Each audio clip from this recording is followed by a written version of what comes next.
big dish. Initially Samuel Roy count of hot and salt. It's in council for the shafts of Hoon and son again. Everybody hurts. How bad the fact to get Ryan Burns.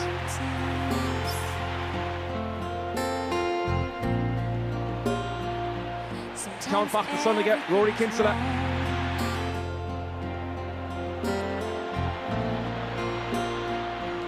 Craig Lennon, it's bad in the fact to cut. Chiu bad and sausage here, I'm sure cut. Reached Europe and Sinner Buaicphointí to get Ryan Burns, so she should be given to hold to enough. If you feel like letting go.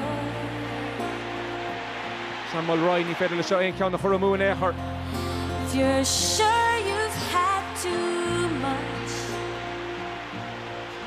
of this life, hang on. There's a shock in you, Tron Hona. I say, Shin Crickner, Shaksa Hulaka, Matthew Costello. Samuel Roy, Buaicphointí, could have tossed her cloud to score again. Comfort in your friends.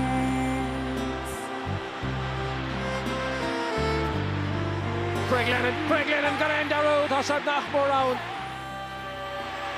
And Padog Shete, Egan Raytoad, and Banan in it, so her back and Corkig. Tasha Bortica, on Hied, or on Lady of the Clegger Shafts.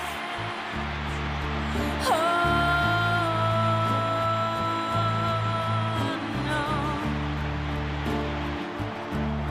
After a very, very long 68 years, the Lady Cup is back in County Louth!